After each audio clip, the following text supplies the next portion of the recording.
ആണ് പറയുന്നത്. നടരാജ്, നമുക്കറിയാം നമ്മുടെ നാട്ടിൽ ഇത്തരം പരിശോധനകൾ കൃത്യമായി നടക്കുന്നില്ല എന്നുള്ളതാണ്. കാരണം ഇതിപ്പോൾ കൊടകരയിൽ മാത്രമല്ല, സംസ്ഥാനത്തുടനീളം നോക്കിയാൽ ഇങ്ങനെ പഴയ ബിൽഡിങ്ങിൽ ധാരാളം ഇതര സംസ്ഥാന തൊഴിലാളികളടക്കം താമസിക്കുന്ന ഒരു സ്ഥിതിയുണ്ട്. നമ്മുടെ വാഹന പരിശോധന, വാഹനത്തിന്റെ പഴക്കം, ഇതൊക്കെ വളരെ കൃത്യമായി പരിശോധിക്കപ്പെടുന്നുണ്ടെങ്കിൽ പോലും ഇത്തരം കെട്ടിടങ്ങളിൽ കൃത്യമായൊരു പരിശോധന അത് തദ്ദേശ സ്വയംഭരണ വകുപ്പുകളിൽ നിന്നുണ്ടാകുന്നില്ല. അതുകൊണ്ട് തന്നെയാണ് ഇത്തരം അപകടങ്ങൾ പതിവായി നമ്മൾ ഇങ്ങനെ കേൾക്കേണ്ടി വരുന്നതും. ഇപ്പോൾ അത്തരത്തിലൊരു പരിശോധന യഥാർത്ഥത്തിൽ നടത്താനുള്ള ഒരു സംവിധാനം നമ്മുടെ തദ്ദേശ സ്വയംഭരണ സ്ഥാപനങ്ങൾക്കുണ്ടോ? ശരിയാണ്, പല കെട്ടിടങ്ങളും ഇത്തരത്തിൽ ബലക്ഷയം സംഭവിച്ചത് പല തദ്ദേശ സ്ഥാപനങ്ങളിലും നടക്കുന്നുണ്ട്. ജിൽസി, നമുക്കറിയാവുന്ന പോലെ തൃശ്ശൂർ നഗരത്തിൽ കഴിഞ്ഞ മാസമാണ് ഇത്തരത്തിലൊരു പഴയ കെട്ടിടം തകർന്നു വീണത്.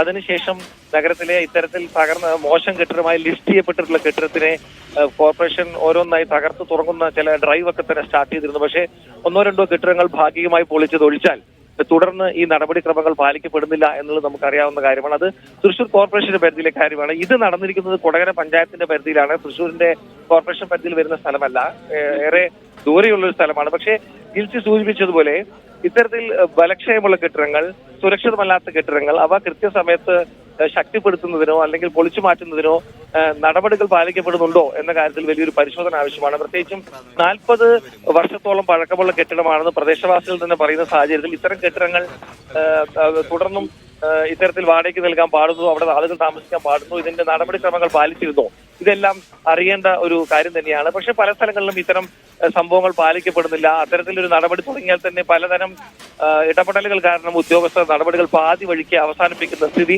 ഇതൊക്കെ തന്നെ പല സ്ഥലങ്ങളിൽ നമ്മൾ കാണുന്നതാണ്.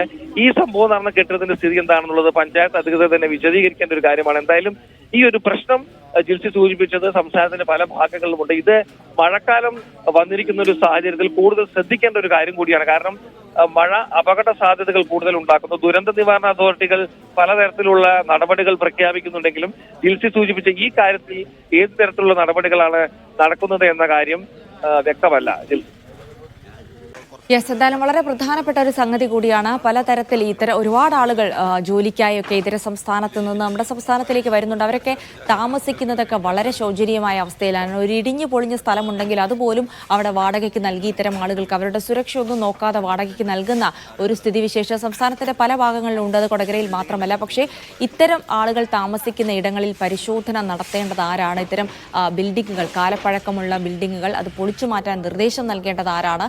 അത്തരം പതിവ് പരിശോധനകൾ നമ്മുടെ പഞ്ചായത്തുകൾ അല്ലെങ്കിൽ മുനിസിപ്പാലിറ്റികളൊക്കെ കേന്ദ്രീകരിച്ച് നടക്കുന്നുണ്ടോ എന്നുള്ള ചോദ്യം കൂടി ഉയർത്തുന്നുണ്ട്. എന്നാലും അതീവ ദാരുണമായൊരു സംഭവമാണ് അവിടെ ഉണ്ടായിരിക്കുന്നത്. തിരച്ചിൽ ഇപ്പോഴും തുടരുകയാണ്. 3 പേർ അതിനകത്ത് കുടുങ്ങിക്കിടക്കുന്നുണ്ടോ, ആ കെട്ടിടത്തിനകത്ത് കുടുങ്ങിക്കിടക്കുന്നുണ്ടോ എന്നുള്ള സംശയമാണ് ഇപ്പോഴുള്ളത്. എന്തായാലും 17 ഇതര സംസ്ഥാന തൊഴിലാളികളാണ് അവിടെ താമസിച്ചിരുന്നത്. അതിൽ 14 ആളുകൾ അവിടെ പുറത്ത് രക്ഷപ്പെട്ടിരിക്കുന്നു എന്നുള്ള വിവരങ്ങൾ കൂടി ലഭിക്കുന്നുണ്ട്. മറ്റ് 3 ആളുകളെയാണ് ഇനി കാണാനുള്ളത്. അവർക്ക് വേണ്ടിയുള്ള തിരച്ചിലാണ് ഇപ്പോൾ പുരോഗമിക്കുന്നത്. നടരാജ് ചേരുന്നുണ്ട്. നടരാജ്, ഇതിപ്പോൾ രാവിലെ തന്നെ, അതായത് അപകടം ഏതാണ്ട് പുലർച്ചെ 5 മണിയോടെയാണ് ഉണ്ടായതെന്ന് പറയുന്നു. അപ്പോൾ തന്നെ ഈ രക്ഷാപ്രവർത്തനമൊക്കെ വളരെ പെട്ടെന്ന് തുടങ്ങാൻ സാധിച്ചോ? 5 മണിയോടുകൂടിയാണ് അപകടം ഉണ്ടായത്. രക്ഷാപ്രവർത്തനം ഉടൻ തന്നെ നടത്താൻ സാധിച്ചു. കാരണം ഇത് വലിയ ശബ്ദമുണ്ടാക്കിക്കൊണ്ടാണ് ഈ കെട്ടിടം തകർന്നു വീണത്. ഇതിനകത്തുണ്ടായിരുന്ന തൊഴിലാളികളും വളരെ ഭീതിയോടുകൂടി പുറത്തേക്ക് ഓടുന്ന ഒരു സാഹചര്യമാണ് ഉണ്ടായത്. നിരവധി പേര് ആ ഭാഗത്തുണ്ടായിരുന്നു. ഒറ്റപ്പെട്ട സ്ഥലമല്ല, കൊടകര സെന്ററിന് സമീപത്തുള്ള സ്ഥലമാണ്. അതുകൊണ്ട് തന്നെ വാഹനങ്ങൾക്കും ആളുകൾക്കും ഒക്കെ തന്നെ ഒരു ആക്സസ് ഈ സ്ഥലത്തോട് ഉണ്ടായിരുന്നു. അതുകൊണ്ട് തന്നെ ആളുകൾ വിവരം പുറത്തറിയാൻ വൈകില്ല എന്നുള്ളത് ആശ്വാസമാണ്. ഉടൻ തന്നെ പോലീസും ഫയർഫോഴ്സും രംഗത്തെത്തി. അതുപോലെ തന്നെ പഞ്ചായത്ത് അധികൃതരും മറ്റ് അധികൃതരും ഒക്കെ തന്നെ രംഗത്തെത്തുകയും ചെയ്തു. അതുകൊണ്ട് തന്നെ നടപടിക്രമങ്ങൾ വളരെ വേഗത്തിൽ നടന്നു, രക്ഷാപ്രവർത്തനം വളരെ വേഗത്തിൽ നടന്നു. ഏറ്റവും പ്രധാനപ്പെട്ട പ്രശ്നം എന്ന് പറയുന്നത് ഈ കെട്ടിടത്തിനകത്തേക്ക് അല്ലെങ്കിൽ കെട്ടിടം നിൽക്കുന്ന ഭാഗത്തേക്ക് JCB പ്രവേശിച്ചുകൊണ്ട് പൂർണ്ണമായും മണ്ണ് നീക്കാൻ ഇപ്പോഴും സാധിച്ചിട്ടില്ല. അതുകൊണ്ട് തന്നെ കാണാതായവരുടെ സ്ഥിതി എന്താണെന്ന കാര്യത്തിലാണ് ആശങ്ക.